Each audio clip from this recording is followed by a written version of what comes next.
প্রবাসীরা এই দেশের অর্থনৈতিক চাকাকে সচল রাখার জন্য তাদের পরিবার, আত্মীয় স্বজন, বিবি বাচ্চা সব কিছু ছেড়ে প্রবাসে রক্ত পানি করে অর্থ উপার্জন করে, বাংলাদেশে রেমিটেন্স পাঠায়। এই প্রবাসীর স্ত্রী বাড়ি মালিক বিদেশ 5 লক্ষ টাকা চাঁদা চেয়েছে, চাঁদা দেয় নাই বলে ধর্ষণ করে তাকে কুরবানির গরুর মতো কুপিয়ে কুপিয়ে হত্যা করেছে। অথচ আল্লাহ রাব্বুল আলামিন বলেন, মান কতালা নাফসান বিগাইরি নাফসিন আও ফাসাদিন ফিল আরদি ফাকান্নামা কতালান নাসা জামিআ ওয়া মান আহইয়াহা ফাকান্নামা আহইয়ান নাসা জামিআ। কোন ব্যক্তি যদি কাউকে অন্যায়ভাবে কাউকে হত্যা করে, সে একজনকে হত্যা করলো না, সে কেমন জনা গোটা মানব সমাজকে হত্যা করে দিল। নাউজুবিল্লাহ। সে কেমন জনা একজনকে হত্যা করে নাই, গোটা মানব সমাজকে সে হত্যা করেছে। Oman আহইয়াহা ফাকান্নামা আহইয়ান NASA জামিআ। আর যে ব্যক্তি একজনকে বাঁচিয়ে দিল, সে কেমন জনা একজনকে বাঁচায় নাই, সে গোটা মানব সমাজকে বাঁচিয়ে দিয়েছে। সোহাগকে যেদিন পাথর মেরে মেরে হত্যা করেছিল, সে শুধু সোহাগকে মারে নাই, গোটা মানব সমাজকে সেদিন তারা পাথর মেরে মেরে হত্যা করেছে। মানুষের বিবেক কোথায় আজ? এদেশের আইন শৃঙ্খলা বাহিনী তারা কি করে বুঝে আসে না। এদেশের সরকার প্রধান ডক্টর মোহাম্মদ ইউনূস, আমরা তার কত প্রশংসা শুনেছি, গোটা বিশ্ব দরবারে তার গ্রহণযোগ্যতা কত। তার নোবেল পুরস্কার পাওয়ার ঘটনা আমাদের সবার সামনে, দেশের মানুষ তাকে পেয়ে শুকরিয়া আদায় করছে। এই সমস্ত ঘটনা কি সে শোনে না, দেখে না? একজন ধর্ষকের বিচার যদি হতো, একজন খুনির যদি বিচার হতো, একজন টেন্ডারবাজ চাঁদাবাজের বিচার যদি প্রকাশ্য দিবালোকে তার শাস্তি হতো, দৃষ্টান্তমূলক শাস্তি যদি দেওয়া হতো, তাহলে এই মানুষ রূপে পশুগুলো, এই হাইওয়ানগুলোর অন্তর অপরাধ করার আগে 1000 বার কেঁপে উঠত। কিন্তু এই সমস্ত অপরাধীরা তাদের কি বিচার হয়, দেশের মানুষ সেটা জানে না। যার কারণে প্রতিটা ঘরে ঘরে হিংস্র জানোয়ারের মতো, পশুর মতো সন্তান পয়দা হয়েছে, যারা অন্যের জীবন নিতে ভাবতেছে না। বিশ্বের বিভিন্ন প্রান্ত থেকে মাজলুম, অত্যাচারিত, নিষ্পেষিত, নিপীড়িত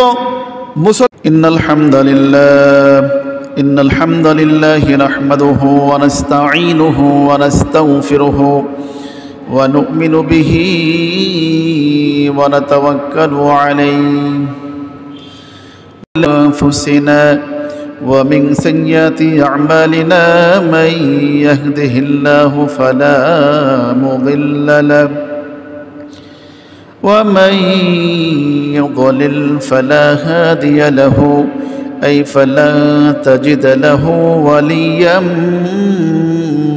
مرشدا ونشهد أن لا إله إلا الله وحده لا شريك له والذي لا ضد له ولا ند له لا مثل له ولا مثيل له لا وزير له ولا كفيل له لا شبه له ولا شبيه له لا ولد له ولا والد له وهو الواحد الفرد الصمد لم يلد ولم يولد ولم يكن له كفوا أحد ونشهد أن سيدنا ونبينا وحبيبنا وبشيرنا ونذيرنا وطبيبنا وطبيب أرواحنا وحبيبنا وحبيب ربنا محمدا عبد الله ورسوله أرسله بالحق بشيرا ونذيرا وداعيا إلى الله بإذنه وسراجا وقمرا منيرا فقد قال الله سبحانه وتعالى في كلامه المجيد وفي فرقانه الحميد أعوذ بالله من الشيطان الرجيم بسم الله الرحمن الرحيم إن الله وملائكته يصلون على النبي يا أيها الذين آمنوا صلوا عليه وسلموا تسليما اللهم صل على محمد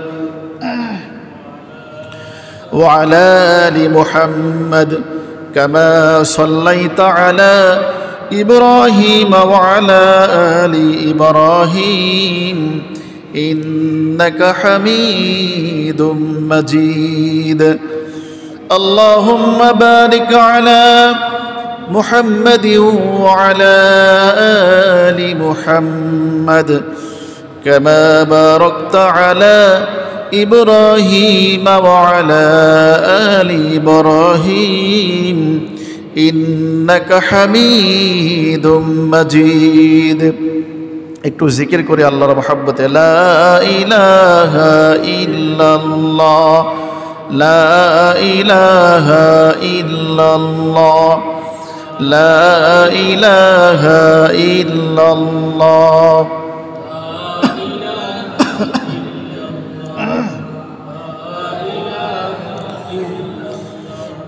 لا إله إلا الله لا إله إلا الله لا إله إلا الله محمد رسول الله صلى الله عليه وسلم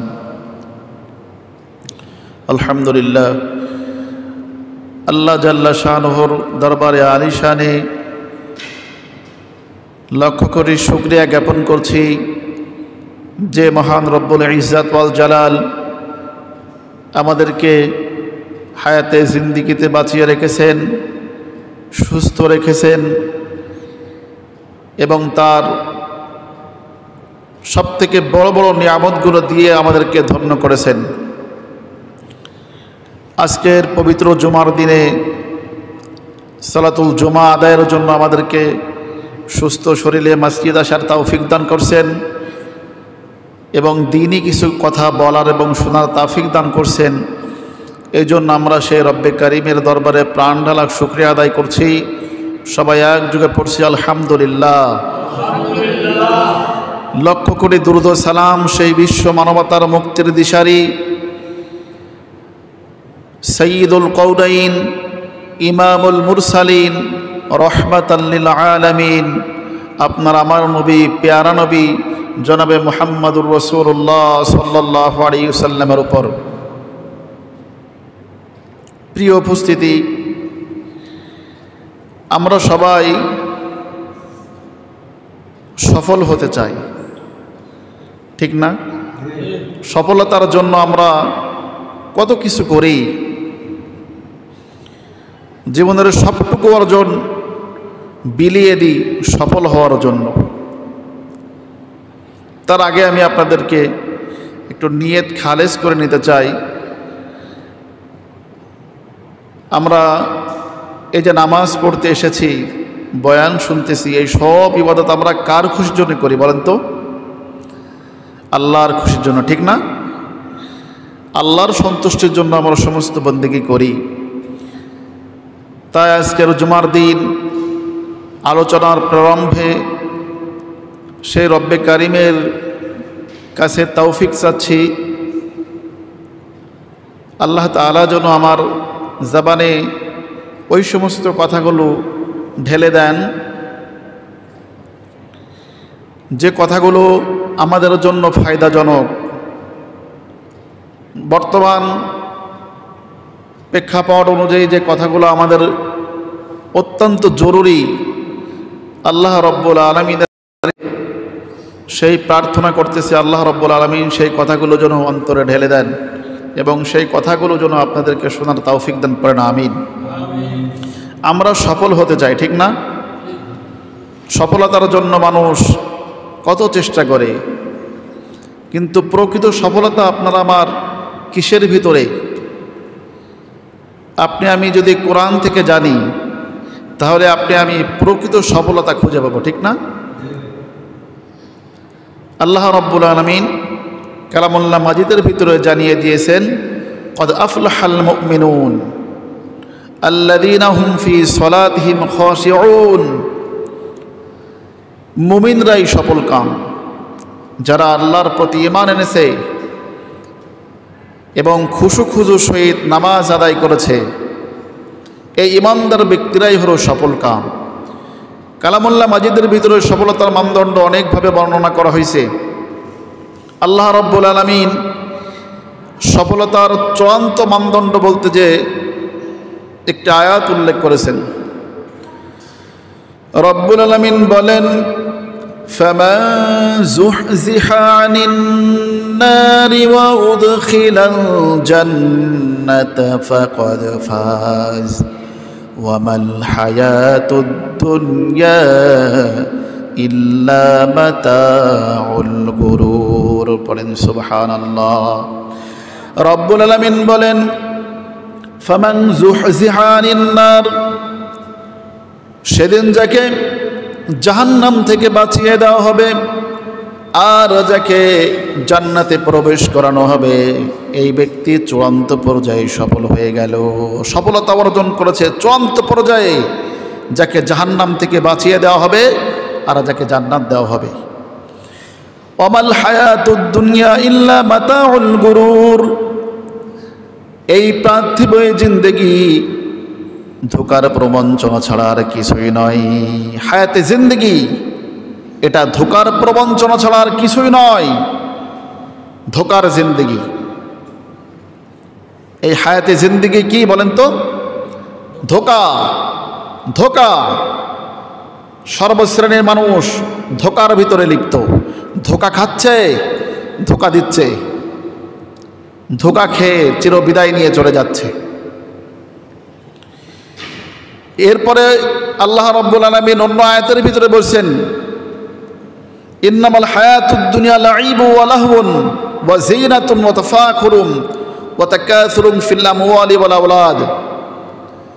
এই দুনিয়ার জিন্দেগিটা হলো খেল তামাশা। বাচ্চারা যেমন কাদামাটি নিয়ে খেলা করে, ঘর বানায়, কত কিছু বানায়, এরপরে যখন মা তাকে ডাক দেয় সব কিছু ভেঙ্গে মায়ের ডাকে সাড়া দিয়ে দৌড় দেয়, ঠিক না? আল্লাহ রাব্বুল আলামিন বললেন, এই দুনিয়ার জিন্দেগি হলো খেল তামাশা। যখন তোমার রব তোমাকে ডাক দিবে সব কিছু ফেলে দিয়ে রবের ডাকে সাড়া দিয়ে চলে যেতে হবে। এই ধোকার জিন্দেগির পিছে পড়ে আপনি আমি চিরস্থায়ী আখিরাত, জান্নাত এটাকে ভুলে গিয়েছি। এই স্মরণ করে দেওয়ার জন্য আল্লাহ রাব্বুল আলামিন যুগে যুগে পয়গম্বর আলাইহিমুস সালাতু ওয়াস সালামদেরকে পাঠিয়েছিলেন। এখন আর নবী আসবে না, ওলামায়ে কেরামের দায়িত্ব এটা উম্মতকে স্মরণ করে দেওয়া আখিরাতকে, মরণের কথা স্মরণ করিয়ে দেওয়া। কারণ দুনিয়ার ধোকায় পড়ে, দুনিয়ার চাকচিক্যের পিছে পড়ে, দুনিয়ার মোহে পড়ে মানুষ আল্লাহকে ভুলে যায়। রসুলকে ভুলে যায়, পরকালকে ভুলে যায়। আর যে জাতি পরকালকে ভুলে যায়, যে ব্যক্তি, যে জাতি, যে গোষ্ঠী পরকালকে ভুলে যায়, আখিরাতকে ভুলে যায়, পৃথিবীতে এমন কোনো নিকৃষ্ট কাজ নাই যা সে করতে পারে না। মানুষ যখন আখিরাতকে ভুলে যায় তখন সে যা খুশি তাই করতে পারে। একমাত্র এই জাতিকে, এই উম্মতকে আখিরাতের ভয় দেখিয়ে ছাড়া ফেরানোর কোনো পথ নাই। একমাত্র মানুষকে অন্যায় কাজ থেকে, জুলুম থেকে, অবিচার থেকে, অন্যায় থেকে ফেরাইতে পারে আখিরাতের ভয়, কবরের ভয়, জাহান্নামের ভয়, কিয়ামতের ময়দানের ভয়। এইগুলো যখন মানুষ ভুলে যায় তখন এই মানুষগুলো আর মানুষ থাকে না। এই মানুষগুলো হিংস্র হাইওয়ান, জানোয়ারের মতো হয়ে যায়। এজন্য রব্বুল আলামিন বলেন, ওয়ালাকাদ যারা'না লিজাহান্নামা কাসীরাম মিনাল জিন্নি ওয়াল ইনসি লাহুম কুলুবুন লা ইয়াফকাহুনা বিহা ওয়া লাহুম আ'য়ুনুন লা ইবসিরুনা বিহা ওয়া লাহুম আযানুন লা ইয়াসমা'উনা বিহা উলাইকা কাল আন'আমি বাল হুম আদাল ওয়া উলাইকা হুমুল গাফিলুন। আমি অধিকাংশ মানুষ এবং জিনকে জাহান্নামের জন্য বানিয়েছি। তারা কারা? সেই জাহান্নামীরা কারা? যাদেরকে আল্লাহ রব্বুল আলামিন আকল দিয়েছেন, বিবেক সম্পন্ন করে বানিয়েছেন, তারা এই বিবেকটা কাজে লাগায় না। যাদেরকে আল্লাহ রব্বুল আলামিন চক্ষু দিয়েছেন, চক্ষু দিয়ে ভালোটা দেখে না, চক্ষু দিয়ে আল্লাহর কোরআন দেখে না। যাদেরকে আল্লাহ রাব্বুল আলামিন কান দিয়েছেন, কান দিয়ে ভালোটা শ্রবণ করে না, এরাই হলো জাহান্নামী দল। রব্বুল আলামিন বলেন এরা হলো চতুষ্পদ যন্ত্রের মতো। তারপরে আল্লাহ রব্বুল আলামিন বলেন না, এরা চতুষ্পদ যন্ত্র থেকেও নিকৃষ্ট। পড়েন নাউযুবিল্লাহ। কারণ কোন চতুষ্পদ যন্ত্রের জন্য আল্লাহ জাহান্নাম বানায় নাই। জাহান্নাম এমন ভয়ঙ্কর জায়গা, এটা কোনো প্রাণীর জন্য, কোনো শূকর, কোনো কুকুর, কোনো গরু ছাগল, কোনো হাইওয়ান জানোয়ারের জন্য আল্লাহ জাহান্নাম বানায় নাই। এই মানুষের জন্য আল্লাহ জাহান্নাম বানিয়েছেন। তারা কারা? যাদেরকে আল্লাহ রাব্বুল আলামিন আকল দিয়েছেন, বিবেক সম্পন্ন করে বানিয়েছেন। এই বিবেক যারা কাজে লাগায় না, চোখ থাকতে দেখে না, কান থাকতে শোনে না, এরাই হলো জাহান্নামী। পড়েন নাউযুবিল্লাহ। এরা চতুষ্পদ যন্ত্র থেকেও নিকৃষ্ট। আল্লাহ রাব্বুল আলামিনের এই আয়াত বাস্তব চিত্রের সাথে আপনি মিলিয়ে দেখেন। বর্তমান বিশ্বের দিকে তাকাইলে দেখা যায় মানুষ এত হিংস্র পশুর মতো হয়ে গিয়েছে, যাদের ভিতরে মনে হয় আকল বলতে কিছু নাই। হিংস্র প্রাণী যেমন ক্ষুধার জ্বালা নিবারণ করার জন্য অন্যের উপরে, হাইওয়ান জানোয়ার যেমন অন্যের উপরে থাবা বসিয়ে দেয়, ঝাঁপিয়ে পড়ে, বর্তমান পৃথিবীর চিত্র, মানুষের চিত্র এমন দেখা যাচ্ছে। আপনারা যারা সোশ্যাল মিডিয়ার সাথে অ্যাক্টিভ আছেন, যারা মোটামুটি টাচ ফোন চালান, তারা দেখবেন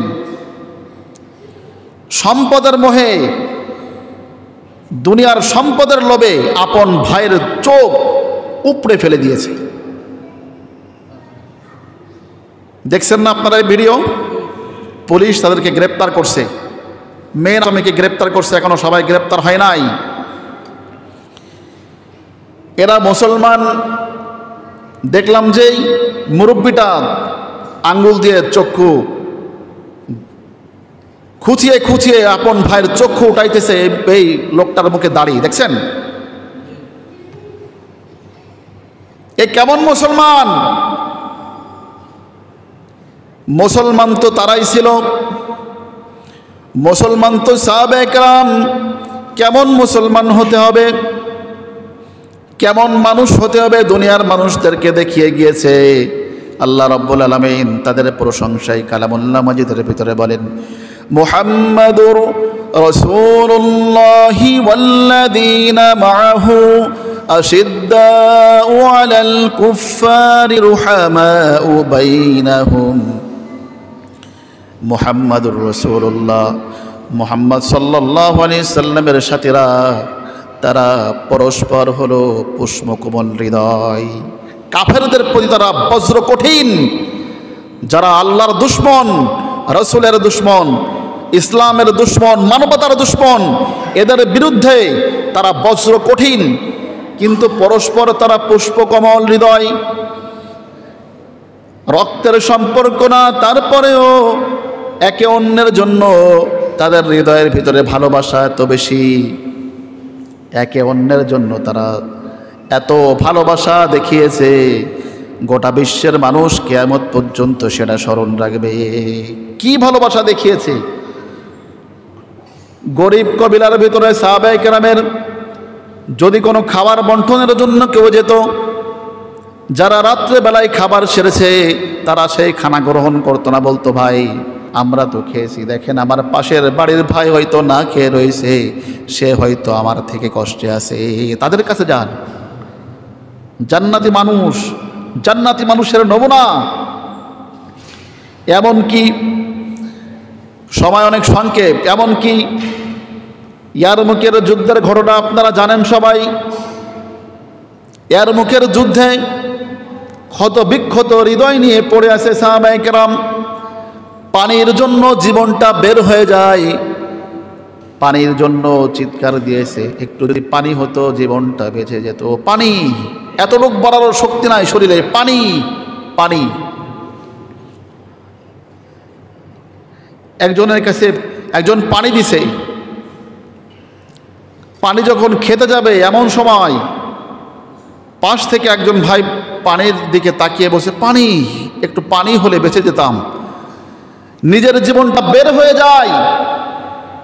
এই অবস্থায় সে পানি পান করে নাই। সে বলছে ভাই, হাত দিয়ে ইশারা করে দেখিয়ে দিয়েছে পানি তাকে দাও, সে আমার থেকে মনে হয় কষ্টে আছে। সে যখন পানি খেতে যায় পাশ থেকে পানি দেখে বলে পানি, সে পানি পান করে নাই, আমার থেকে আমার ভাই কষ্টে আছে, তাকে পানি দাও। পানি তার কাছে নিয়ে যাইতে যাইতে সে শাহাদাতে মর্তবা পান করে দুনিয়া থেকে চিরবিদায় হয়েছে। পানি দ্বিতীয় ব্যক্তির কাছে আসতে আসতে সেও দুনিয়া থেকে বিদায় হয়ে গেছে। আবার আপন ভাইয়ের কাছে এসে দেখে নিজের ভাইটাও দুনিয়া থেকে বিদায় হয়ে গেছে। মুসলমান নিজের জীবনটা দিয়ে ভাইকে প্রাধান্য দিছে। আজ সেই মুসলমান, আমরা নামধারী মুসলিম, মুসলমান হয়ে সম্পদের মোহে নিজের ভাইকে খুন করে। হাই হাই, এরা কি মুসলমান! এই হলো এদের বিবেকে শয়তান পেশাব করে দিয়েছে। বিবেক বলতে কিছু নাই। আমি আরো বেশি অবাক হয়েছি, মহিলারা তো একটু নরম দিনের মানুষ হয়, মহিলারা পর্যন্ত হাত পা ধরে রেখেছে আর চক্ষু আঙ্গুল দিয়ে খুঁচিয়ে খুঁচিয়ে দুই চোখ বের করে ফেলেছে।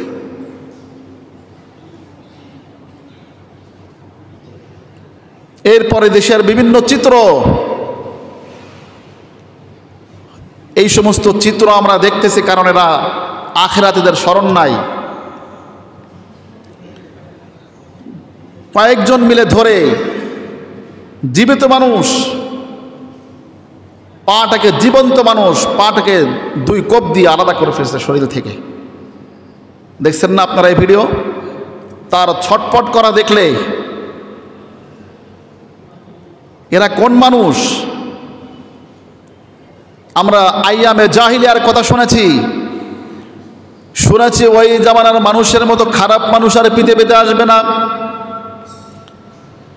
তারা এত বেশি খারাপ হয়ে গেছিল কালেমার দাওয়াত না থাকার কারণে, আল্লাহর পরিচয় না থাকার কারণে। এমন খারাপ মানুষ নাকি পৃথিবীতে আর কোনোদিন আসবে না। আল্লাহর কসম করে বলি, এই জামানায় মানুষের চিত্র যা দেখি আইয়ামে জাহিলিয়াকেও শতবার হার মানিয়েছে। ঠিক কিনা? বর্তমান মানুষ তারা যে হিংস্রতা দেখিয়েছে, আইয়ামে জাহিলিয়ার ভিতরে এমন কোনো দৃষ্টান্ত নাই, এমন কোনো নজির নাই। সোহাগকে যেভাবে রাস্তার ভিতরে পাথর মেরে মেরে হত্যা করেছে, এরপরে কত চিত্র আমরা দেখতে পাই প্রতিনিয়ত। সম্পদের মোহে, দুনিয়ার মোহে তারা একে অন্যায় অপরকে হত্যা করতে বিন্দুমাত্র পিছপা হইতেছে না। জানটা তাদের কাঁপে না। ঈমান বলতে নাই, আখিরাত নাই। প্রবাসীরা এই দেশের অর্থনৈতিক চাকাকে সচল রাখার জন্য তাদের পরিবার, আত্মীয় স্বজন, বিবি বাচ্চা সব কিছু ছেড়ে প্রবাসে রক্ত পানি করে অর্থ উপার্জন করে, বাংলাদেশে রেমিটেন্স পাঠায়। এই প্রবাসীর স্ত্রী বাড়ি মালিক বিদেশ 5 লক্ষ টাকা চাঁদা চেয়েছে, চাঁদা দেয় নাই বলে ধর্ষণ করে তাকে কুরবানির গরুর মতো কুপিয়ে কুপিয়ে হত্যা করেছে। অথচ আল্লাহ রাব্বুল আলামিন বলেন, মান কতালা নাফসান বিগাইরি নাফসিন আও ফাসাদিন ফিল আরদি ফাকান্নামা কতালান নাসা জামিআ ওয়া মান আহইয়াহা ফাকান্নামা আহইয়ান নাসা জামিআ। কোন ব্যক্তি যদি কাউকে অন্যায়ভাবে কাউকে হত্যা করে, সে একজনকে হত্যা করলো না, সে কেমন জনা গোটা মানব সমাজকে হত্যা করে দিল। নাউজুবিল্লাহ। সে কেমন জনে একজনকে হত্যা করে নাই, গোটা মানব সমাজকে সে হত্যা করেছে। Oman আহইয়াহা ফাকান্নামা আহইয়ান NASA জামিআ। আর যে ব্যক্তি একজনকে বাঁচিয়ে দিল, সে কেমন জনে একজনকে বাঁচায় নাই, সে গোটা মানব সমাজকে বাঁচিয়ে দিয়েছে। সোহাগকে যেদিন পাথর মেরে মেরে হত্যা করেছিল, সে শুধু সোহাগকে মারে নাই, গোটা মানব সমাজকে সেদিন তারা পাথর মেরে মেরে হত্যা করেছে। মানুষের বিবেক কোথায় আজ? এদেশের আইন শৃঙ্খলা বাহিনী তারা কি করে বুঝে আসে না। এদেশের সরকার প্রধান ডক্টর মোহাম্মদ ইউনূস, আমরা তার কত প্রশংসা শুনেছি, গোটা বিশ্ব দরবারে তার গ্রহণযোগ্যতা কত। তার নোবেল পুরস্কার পাওয়ার ঘটনা আমাদের সবার সামনে। দেশের মানুষ তাকে পেয়ে শুকরিয়া আদায় করছে। এই সমস্ত ঘটনা কি সে শোনে না, দেখে না? একজন ধর্ষকের বিচার যদি হতো, একজন খুনির যদি বিচার হতো, একজন টেন্ডারবাজ চাঁদাবাজের বিচার যদি প্রকাশ্য দিবালোকে তার শাস্তি হতো, দৃষ্টান্তমূলক শাস্তি যদি দেওয়া হতো, তাহলে এই মানুষ রূপে পশুগুলো, এই হাইওয়ানগুলোর অন্তর অপরাধ করার আগে 1000 বার কেঁপে উঠত। কিন্তু এই সমস্ত অপরাধীরা তাদের কি বিচার হয়, দেশের মানুষ সেটা জানে না। যার কারণে প্রতিটা ঘরে ঘরে হিংস্র জানোয়ারের মতো, পশুর মতো সন্তান পয়দা হয়েছে, যারা অন্যের জীবন নিতে ভাবতেছে না। বিশ্বের বিভিন্ন প্রান্ত থেকে মাজলুম, অত্যাচারিত, নিষ্পেষিত, নিপীড়িত মুসলমানের কান্না আমাদের কানে ভেসে আসে। বিশ্বের বিভিন্ন প্রান্ত থেকে অত্যাচারিত মা বোনদের আওয়াজ আমাদের কানে ভেসে আসে। ইহুদিরা ছাড়া খ্রিস্টানেরা তারা গোটা বিশ্বব্যাপী ষড়যন্ত্র জাল বিছিয়ে রেখেছে। মুসলমানদের মেয়েদেরকে ধরে তারা গণভাবে ধর্ষণ করতেছে, খুন করতেছে। এই আর্তনাদ গোটা বিশ্বের আকাশ বাতাস ভারী হয়ে গেছে এই আর্তনাদে। তাদেরকে ধরে ধরে জেলে বন্দি করে রাখা হয়েছে মুসলিম মা বোনদেরকে। সেখান থেকে তারা মুসলিম বিশ্বের কাছে আর্তনাদ ছুড়ে দিয়েছে। গোটা বিশ্বব্যাপী না, আমাদের লক্ষ লক্ষ কোটি কোটি মুসলমান ভাইরা আছে, তারা কি আমাদের এই দুঃখ দুর্দশার কথা শোনে না? আমরা কি তাদের বোন নয়? আমরা কি তাদের মা নয়? অথচ আল্লাহর হাবিব সাল্লাল্লাহু আলাইহি ওয়াসাল্লাম বলেছেন, আল মুসলিমুনা কারাজুলিন ওয়াহিদিন ইনিশতাকা রাসুহু ইশতাকা কুল্লু। ওয়া ইশতাকা আইনুহু ইশতাকা কুল্লু। সমস্ত পৃথিবীর মুসলমানরা হলো একটা শরীরের মতো, যখন তার মাথা ব্যথা হয় সমস্ত শরীর সে ব্যথা অনুভব করে, যখন তার চোখ ব্যথিত হয় সমস্ত শরীর ব্যথায় জর্জরিত হয়ে যায়। সমস্ত পৃথিবীর মুসলমানের একটা শরীরের মতো। পৃথিবীর যে কোনো প্রান্তে মুসলমান যদি অত্যাচারিত হয়, তাহলে বিশ্বের অপর প্রান্তে যদি একজন মুসলমানও থাকে তার গায়ে সেই ব্যথা লাগবে, ঠিক না? কিন্তু আপনি আমি ঘুমন্ত হৃদয়, বার্মায় এই হিংস্র বৌদ্ধরা আবার মুসলমানদের উপরে নির্যাতন শুরু করেছে। দেখছেন না আপনারা কিভাবে হাত পা বেঁধে বেঁধে আমাদের মুসলিম মায়েদেরকে, এদের হত্যাকাণ্ড সব থেকে নিকৃষ্ট, অস্ত্র দিয়ে কুপিয়ে কুপিয়ে হত্যা করে এবং তারা এটাকে ভিডিও করে সোশ্যাল মিডিয়ায় ছেড়ে দেয়।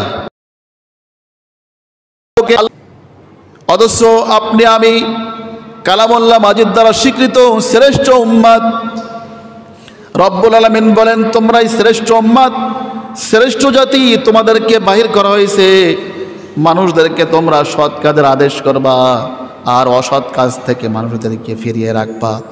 রব্বুল আলামিন বলেন, কুনতুম খায়রা উম্মাতিন উখরিজাত লিন-নাসি তা'মুরুনা বিল মা'রুফি ওয়া তানহাউনা আনিল মুনকারি ওয়া তু'মিনুনা বিল্লাহ। তোমরা শ্রেষ্ঠ উম্মাত, তোমাদেরকে বাইর করা হয়েছে মানুষের কল্যাণের জন্য। তোমরা মানুষদেরকে সৎ কাজের আদেশ করবা আর অসৎ কাজ থেকে মানুষদেরকে ফিরিয়ে রাখবা, আর আমি আল্লাহর প্রতি ঈমান রাখবা। যারা নামাজ পড়ে না তাদেরকে নামাজের দাওয়াত দিবা, যারা যাকাত দেয় না যাকাত ভিত্তিক সমাজ ব্যবস্থার করার জন্য চেষ্টা করবা, যারা হজ করে না হজের জন্য বলবা, যত সৎ কাজ রয়েছে মানুষদেরকে বলবা, নিজেরাও করবা। আর যেখানে দেখবা মানবতা বিপন্ন সেখানে লড়াকু সৈনিক হয়ে দাঁড়িয়ে যাবা। এটা উম্মতে মুহাম্মাদের বৈশিষ্ট্য। যেখানে অন্যায় দেখবা শক্ত হাতে সেই অন্যায়কে প্রতিহত করবা। সাহাবায়ে কেরাম রিদওয়ানুল্লাহি তাআলা আলাইহিম আজমাইন গায়ে ভালো পোশাক ছিল না, পেটে ভাত ছিল না, তারপরেও তারা ইসলামকে এমনভাবে জমিনের বুকে প্রতিষ্ঠা করে গেছে, আল্লাহ রাসূল সাল্লাল্লাহু আলাইহি সাল্লাম পেটে পাথর বেঁধে এই দিন আমাদের পর্যন্ত পৌঁছে গিয়েছে। কিয়ামতের ময়দানে কি জবাব দিবেন? আল্লাহর সামনে, রসুলের সামনে কোন মুখ দিয়ে আমরা দাঁড়াবো? বিশ্বের বিভিন্ন প্রান্তে যখন এই মুসলমানদের আর্তনাদ আমরা শুনি নাই, এই গজব, এই বালাজ, বাংলাদেশ 90% মুসলমানের দেশেও এই বালা শুরু হয়ে গেছে। পিতার সামনে কন্যাকে ধরে ধর্ষণ করেছে, খুন করেছে। বলেন এই বাবার বেঁচে থাকার কোনো অর্থ আছে? আপনি আমি কোন দিনের জন্য চুপ করে আছি, কোন দিনের অপেক্ষা করি? আপনি আমি কি সেই দিনের জন্য অপেক্ষা করতেছি যেদিন আপনার সামনে, আমার সামনে আমার মাকে ধর্ষণ করা হবে, আপনার কলিজার টুকরা মেয়েকে আপনার সামনে ধর্ষণ করা হবে? সেদিন আপনি আর্তনাদ ছড়ে দেবেন গোটা পৃথিবীর দিকে, সেদিন কেউ শোনার থাকবে না। মরতে তো হবেই, চিরদিন বাঁচতে আসি নাই, কোন আদর্শের দিকে ছুটেছি? আপনি আমি মুহাম্মদ সাল্লাল্লাহু আলাইহি সাল্লামের উম্মত, শ্রেষ্ঠ নবীর শ্রেষ্ঠ গর্বিত উম্মত, কিন্তু শ্রেষ্ঠত্বর কাজ যদি করতে না পারি, আপনার আমার জন্য আল্লাহর কসম করে বলি আল্লাহর জান্নাত হালাল হবে না। রাসূল সেদিন সুপারিশ করবে কিনা আল্লাহ ভালো জানেন। ভাইরা, আপনি আমি কিসের নেশায়, কিসের আশায়, কোন দিকে দৌড়াইতেছি? একটু পরে আপনার আমার জন্য বিশাল সাম্রাজ্য অপেক্ষা করতেছে, জান্নাতের ভিতরে বিশাল বাদশাহী অপেক্ষা করতেছে। কিন্তু দুনিয়ার মোহ আপনাকে আমাকে এত লালায়িত করেছে, আখিরাতকে ভুলিয়ে দিয়েছে, সেই চিরস্থায়ী জান্নাতকে আপনি আমি ভুলে গিয়েছি, যার কারণে মৃত্যুকে আপনি আমি ভয় পাই। অথচ আল্লাহর হাবিব সাল্লাল্লাহু আলাইহি সাল্লাম বলেন, আল মৌতু তুহফাতুল মুমিনিন, মৌত হলো মুমিনদের জন্য হাদিয়া। কেউ যদি আপনাকে হাদিয়া দেয় খুশি লাগে না? খুশি লাগে কিনা? কারণ মুমিন মরার পরেই আল্লাহর জান্নাতের নিয়ামত ভোগ করতে থাকবে। এই জন্য তার জান মাল সব কিছু দিয়ে দুনিয়ার বুকে আল্লাহর দ্বীনকে প্রতিষ্ঠা করার জন্য সে সর্বোচ্চ চেষ্টা করবে। রব্বুল আলামিন আপনাকে আমাকে কি জন্য পাঠিয়েছেন? রব্বুল আলামিন বলেন, ওয়াইদ ক্বালা রাব্বুকা লিল মালাইকাতি ইন্নী জাইলুন ফিল আরদি খলিফা قالوا وتجعل فيها من يفسد فيها ويسفك الدماء ونحن نسبح بحمدك ونقدس لك قال إني أعلم ما لا تعلمون। আল্লাহ রাব্বুল আলামিন আপনাকে আমাকে খলিফা বানিয়ে পাঠিয়েছেন দুনিয়ার বুকে। আপনি আমি আল্লাহর পক্ষ থেকে প্রতিনিধি হিসেবে এসেছি। এই জমিনের বুকে আল্লাহর প্রতিনিধিত্ব করব, আল্লাহর দ্বীনকে বাস্তবায়ন করব, আল্লাহর এজেন্ডা বাস্তবায়ন করব। এই জন্য আল্লাহ রাব্বুল আলামিন আপনাকে আমাকে দুনিয়ায় পাঠিয়েছেন। দুনিয়ায় তো চিরদিন থাকবো না, মরতে তো হবেই। শাহাদাতের তামান্না নিয়ে যেন মরতে পারে, পড়েন আল্লাহুম্মা আমিন। যারা শাহাদাতের তামান্নার বুকে রাখে না, এরা মুনাফিক হয়ে দুনিয়া থেকে বিদায় হবে। রহমাতাল লিল আলামিন, যার হৃদয়টা এত বেশি নরম ছিল, কাফেরের লাশ দেখেও রসুলের চোখে পানি। সারা জীবন উম্মতের জন্য কেঁদেছেন, মানুষের জন্য কেঁদেছেন। এ রহমাতাল লিল আলামিন হাতে তলোয়ার নিয়ে জিহাদের ময়দানে সেনাপতির দায়িত্ব পালন করে যুদ্ধ করেছেন। আপনি আমি সেই নবীর উম্মত, মরণকে ভয় পাই, জিহাদের কোনো তামান্না নাই। গোটা পৃথিবী আজ লণ্ডভণ্ড হয়ে যাইতেছে, আমাদের কোনো ফিকির নাই। এই পাঠিয়েছেন, দুনিয়ায় তো চিরদিন থাকবো না, মরতে তো হবেই। শাহাদাতের তামান্না নিয়ে যেন মরতে পারে, পড়েন আল্লাহুম্মা আমিন। যারা শাহাদাতের তামান্নার বুকে রাখে না, এরা মুনাফিক হয়ে দুনিয়া থেকে বিদায় হবে। রহমাতাল লিল আলামিন, যার হৃদয়টা এত বেশি নরম ছিল, কাফেরের লাশ দেখেও রসুলের চোখে পানি। সারা জীবন উম্মতের জন্য কেঁদেছেন, মানুষের জন্য কেঁদেছেন। এ রহমাতাল লিল আলামিন হাতে তলোয়ার নিয়ে জিহাদের ময়দানে সেনাপতির দায়িত্ব পালন করে যুদ্ধ করেছেন। আপনি আমি সেই নবীর উম্মত, মরণকে ভয় পাই, জিহাদের কোনো তামান্না নাই। গোটা পৃথিবী আজ লণ্ডভণ্ড হয়ে যাইতেছে, আমাদের কোনো ফিকির নাই। আল্লাহর কসম করে বলি, যদি আপনি আমি এই বেফিকির থাকি, তাহলে অনতিবিলম্বে আল্লাহর পক্ষ থেকে এমন গজব আসবে যে গজব থেকে আপনি আমি ইবাদতকারীও বাঁচতে পারবো না, ঠিক না? যখন আল্লাহর পক্ষ থেকে গজব আসে, তখন কে মুমিন আর কে কাফের, কে ওলি, এটা দেখা হয় না। সমানভাবে সবাইকে গজব ধ্বংস করে দেয়। এই জন্য অন্যায়ের প্রতিবাদ করা এই উম্মতের উপরে অপরিহার্য দায়িত্ব। দেশের চিত্র দেখলে মনে হয় দেশের ভিতরে মানুষ বাস্তবায়ন করব, আল্লাহর এজেন্ডা বাস্তবায়ন করব। এই জন্য আল্লাহ রাব্বুল আলামিন আপনাকে আমাকে দুনিয়ায় পাঠিয়েছেন। দুনিয়ায় তো চিরদিন থাকবো না, মরতে তো হবেই। শাহাদাতের তামান্না নিয়ে যেন মরতে পারে, পড়েন আল্লাহুম্মা আমিন। যারা শাহাদাতের তামান্নার বুকে রাখে না, এরা মুনাফিক হয়ে দুনিয়া থেকে বিদায় হবে। রহমাতাল লিল আলামিন, যার হৃদয়টা এত বেশি নরম ছিল, কাফেরের লাশ দেখেও রসুলের চোখে পানি। সারা জীবন উম্মতের জন্য কেঁদেছেন, মানুষের জন্য কেঁদেছেন। এ রহমাতাল লিল আলামিন হাতে তলোয়ার নিয়ে জিহাদের ময়দানে সেনাপতির দায়িত্ব পালন করে যুদ্ধ করেছেন। আপনি আমি সেই নবীর উম্মত, মরণকে ভয় পাই, জিহাদের কোনো তামান্না নাই। গোটা পৃথিবী আজ লণ্ডভণ্ড হয়ে যাইতেছে, আমাদের কোনো ফিকির নাই। আল্লাহর কসম করে বলি, যদি আপনি আমি এই বেফিকির থাকি, তাহলে অনতিবিলম্বে আল্লাহর পক্ষ থেকে এমন গজব আসবে যে গজব থেকে আপনি আমি ইবাদতকারীও বাঁচতে পারবো না, ঠিক না?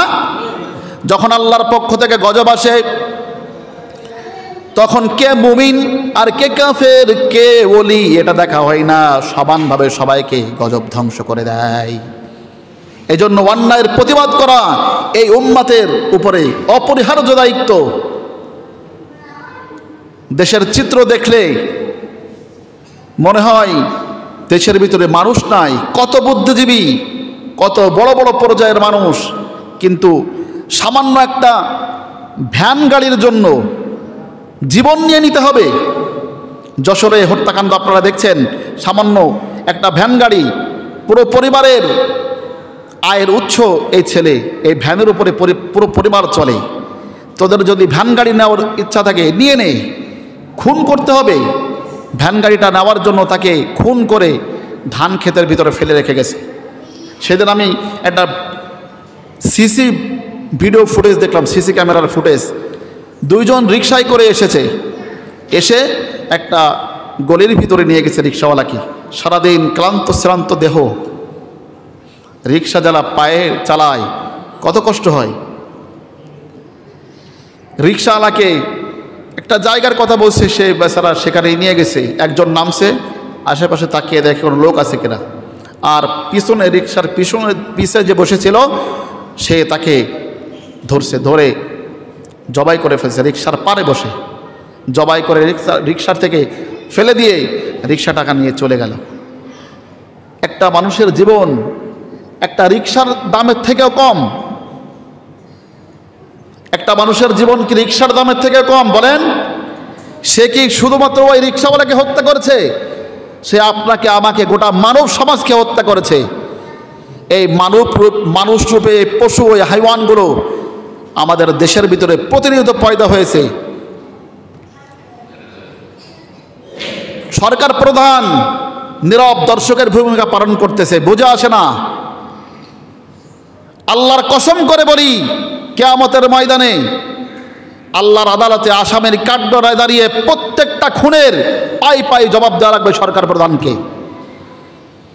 এই জন্য এখানে মিডিয়া রয়েছে, এই জন্য কথাগুলো বলি। আপনারা যেরকম এই দিনের কথা শোনেন, হাজার হাজার মানুষ আমাদের এই কথাগুলো শোনে মিডিয়ার কল্যাণে। ডক্টর মোহাম্মদ ইউনূস স্যারকে উদ্দেশ্যে বলি, কত প্রশংসা তো কুড়িয়েছেন গোটা বিশ্ব দরবার থেকে। আর আল্লাহ রাব্বুল আলামিন যে ক্ষমতা আপনাকে দিয়েছেন, এটা পৃথিবীর কেউ দেয় নাই, আল্লাহ দিয়েছেন। কে দিয়েছেন? ক্ষমতায় পৃথিবীর কেউ বসায় না, আল্লাহ বসায়। আল্লাহকে ক্ষমতার চেয়ার দিয়েছেন। যে কয় বছর, যে কয় মাস, যে কয় দিন, যে কয় ঘন্টা, যে কয় সেকেন্ড আপনি ক্ষমতার মাঝখানে আছেন, অনুরোধ জানাবো যেন একজন কমপক্ষে খুনির বিচার করা হোক, যেন সেটা দেখে গোটা দেশের ভিতরে এই মানুষ রূপে পশুগুলো যেন ঠিক হয়ে যায়। এবং দৃষ্টান্তমূলক শাস্তির ব্যবস্থা করেন, যেন যে কোনো মায়ের সন্তান অপরাধ করার আগে, অপরাধ করার কল্পনা করলে অন্তত 10 বার কেঁপে ওঠে। এটা হলো এই 20 কোটি মানুষের হৃদয়ের কথা। আপনি অনেক বড় ডিগ্রি হাসিল করছেন, নোবেল পুরস্কার পাইছেন, কিন্তু যে পরিবার থেকে তার সন্তানকে নৃশংসভাবে হত্যা করা হয়েছে, কয়টা হত্যাকাণ্ড কথা বলবো। দেশের ভিতরে প্রতিনিয়ত ধর্ষণ, চাঁদাবাজি, খুন খারাপি বেড়েই চলেছে। এজন্য আপনাদের সবাইকে বলবো, এবং এই কথা, এই আওয়াজ যাদের কানে যাবে সবাইকে বলবো, যেখানেই অন্যায় হবে আপনারা টিম তৈরি করে তার বিরুদ্ধে দাঁড়িয়ে যাবেন, অন্যায়কে প্রতিহত করবেন। তাহলে যদি আল্লাহর পক্ষ থেকে গজব আসে, কিছুটা বাঁচা সম্ভব। আল্লাহর আসামের কাঠগড়ায় সেদিন কমপক্ষে জবাব দিতে পারবো। আর আপনি আমি যদি নীরব দর্শকের ভূমিকা পালন করি, তাহলে আল্লাহর কাছে আমাদের যাওয়া লাগবে না। শ্রেষ্ঠ উম্মত কিসের বদলাতে? অন্যায় থেকে মানুষকে ফিরিয়ে রাখতে হবে আর সৎ কাজের আদেশ করতে হবে। তারপরে আমরা রসুলের সাচ্চা উম্মত, প্রকৃত মুসলমান। আল্লাহ রাব্বুল আলামিন বলেছেন, ইয়া আইয়ুহাল্লাযীনা আমানুত্তাকুল্লাহ হাক্কা তুকাতিহি ওয়া লা তামুতুন্না ইল্লা ওয়া আনতুম মুসলিমুন। হে ঈমানদাররা, আল্লাহকে ভয় করো, আল্লাহকে ভয় করার মতো ভয় করো, আর মুসলমান না হয়ে কবরে এসো না। মুসলমান কাদেরকে বলে? একটু আগেই তো বললাম, মুসলমান গোটা পৃথিবীর মুসলমান একটা শরীরের মতো। তার যদি মাথা ব্যথা হয়, তার যদি চোখ ব্যথা হয়, সমস্ত শরীর যেমন ব্যথিত হয়, বিশ্বের যে কোনো প্রান্তে কোনো মুসলমান যখন নির্যাতিত, নিষ্পেষিত, তাহলে আপনাকে তার প্রতিবাদ করতে হবে। বলবেন, হুজুর এত দূর থেকে প্রতিবাদ করব কি করে? প্রতিবাদের ভাষা কয়েক রকম। এখন প্রতিবাদ করা সহজ, সবার হাতে আমাদের টাচফোন আছে না? এই টাচফোনের মাধ্যমে আপনি লেখেন, যেভাবে আপনার সম্ভব আপনি অন্যায়ের প্রতিবাদ করেন, দেখবেন আপনার এটা দেখে হাজারো মানুষ অন্যায়ের প্রতিবাদ করতে দাঁড়িয়ে যাবে। এই জন্য আপনাদের কাছে আকুল আবেদন, সর্বপ্রথম নিজেকে মুসলমান বানানোর চেষ্টা করতে হবে। আর বয়ানের শুরুতে বলেছিলাম, প্রকৃত সফলতা যাকে জাহান্নাম থেকে বাঁচিয়ে দেওয়া হলো, তাকে জান্নাতে প্রবেশ করানো হলো, এটাই চূড়ান্ত সফলতা। এই সফলতা আপনার আমার ভিতরে কিভাবে আসবে? জাহান্নাম থেকে আপনি এমনি বেঁচে যাবেন? দুনিয়ায় 1000 টাকা উপার্জন করতে কি পরিমাণ কষ্ট করা লাগে বলেন তো সবাই? 1000 টাকা উপার্জন করতে গেলে মাথার ঘাম পায়ে ফেরা লাগে, ঠিক না? কত পরিশ্রমের পরে 1000 টাকা উপার্জন করা যায়? যারা পরিশ্রম করেন তারাই বলতে পারবেন 1000 টাকার মূল্য কত। দুনিয়ার 1000 টাকা উপার্জন করতে গিয়ে যদি এত পরিশ্রম করা লাগে, আল্লাহর বিশাল জান্নাত, আল্লাহর এই বিশাল জান্নাতের মালিক না আপনি এমনি এমনি হয়ে যাবেন? ঘুমিয়ে থেকে, বসে থেকে, কোনো চেতনা নাই ভিতরে, এমনি এমনি আপনি জান্নাতের মালিকানা হয়ে যাবেন? এই জন্য আসেন, হৃদয়ের ভিতরে ব্যথা থাকতে হবে। সর্বশেষ একটা কথা বলি, আপনাদের বড় মাদ্রাসায় ঢাকার থেকে ওলামায়ে কেরাম এসে সেদিন আমাদেরকে এমন তথ্য দিয়ে গেছে, মাদ্রাসার হুজুরা পর্যন্ত হাউ হাউ করে কান্না করছে। নোমান সাহেব হুজুর তো চোখের পানিতে কি পরিমাণ কান্না। আপনার আমার টাকা দিয়ে শিক্ষা কারিকুলামের মাধ্যমে আপনার আমার সন্তানকে নাস্তিক বানানোর পরিকল্পনা চলতেছে দেশের ভিতরে। তারা এই মিশন নিয়ে বিশ্বের বিভিন্ন দেশকে, সেটা পরিপূর্ণ মুসলিম দেশ, কিন্তু তারা 30 বছরই মেয়াদ নিয়ে এরকম একটা সময় নিয়ে তারা মেহনত করতে করতে পুরো দেশটাকে নাস্তিক দেশ বানিয়ে ফেলেছে। নাউজুবিল্লাহ। আপনি আমাদের দেশে আমরা বলি 90% মুসলমান, শুধু মুখে বললেই হবে, মুখে বললেই হয়ে যায় মুসলমান। আপনি খোঁজ নিয়ে দেখেন, এই যারা এই নৃশংস হত্যাকাণ্ড করতেছে, চাঁদাবাজি করতেছে, খুন খারাপি ধর্ষণ করতেছে, এদের ভিতরে ঈমান আছে? ঈমান থাকলে তারা এটা করতে পারে? এই জন্য আমাদের ঘাবড়াবার কিছু নাই। আমাদের একজন স্রষ্টা আছে, আল্লাহ। বলেন তো আমাদের স্রষ্টা কে? সবাই বলেন আমাদের স্রষ্টা কে? আল্লাহ রব্বুল আলামিন আমাদের স্রষ্টা। আমরা দুনিয়ায় বেঁচে থাকবো আল্লাহর জন্য, মরে যাব তাও আল্লাহর জন্য। তারা শয়তানকে খুশি করার জন্য যদি এত কঠিনভাবে মেহনত করতে পারে, গোটা বিশ্বের ভিতরে নাস্তিক বানানোর জন্য, মুরতাদ বানানোর জন্য মেহনত করতে পারে, তাহলে আপনি আমি আল্লাহকে খুশি করার জন্য, তাদের সামনে তো জান্নাত নাই, বিশাল কোনো পুরস্কার নাই, আপনার আমার সামনে তো বিশাল পুরস্কার জান্নাত, তাহলে আল্লাহকে খুশি করার জন্য আপনি আমি মেহনত করতে পারবো না? অবশ্যই পারবো। অন্যায় দেখেও যারা অন্যায় সহ্য করে তারা সমান অপরাধী। এই জন্য আমরা কোনো অন্যায়কে প্রশ্রয় দিব না, আর আল্লাহর কাছে দোয়া করব। সর্বশ্রেণীর মানুষ আমরা, মায়েরা, বোনেরা, আপনারা যারা বিরুদ্ধ বাবারা আছেন, দাড়ি পাকা মুরব্বীদের দোয়া আল্লাহ কবুল করেন। যুবক যারা আছো, তোমাদের শক্তি এটা ইসলামের জন্য অনেক দরকার। আল্লাহর জমিনে আল্লাহর দ্বীন বাস্তবায়ন করার জন্য এই শক্তিকে কাজে লাগাও। সর্বশ্রেণীর মানুষ আমরা আল্লাহ তাআলার কাছে গভীর রাতে তাহাজ্জুদে নামাজের পরে যে কোনো সময় সুযোগ পেলেই চোখের পানি ছেলে আল্লাহর কাছে দোয়া করব, আল্লাহ রাব্বুল আলামিন যেন আমার দেশকে ঠিক রাখেন, গোটা বিশ্বের সমস্ত মুসলমানদের জানমালের নিরাপত্তা দিয়ে দেয়। শুধু দোয়া করব না, চেষ্টা করব, আমার সাধ্য অনুযায়ী আমি মেহনত করব। রাজি আছেন আপনারা? আল্লাহ রাব্বুল আলামিন আমাদেরকে তৌফিক দান করেন, পড়েন আমিন। ওয়া আখিরু দাওয়ানা আনিল হামদুলিল্লাহি রাব্বিল আলামিন।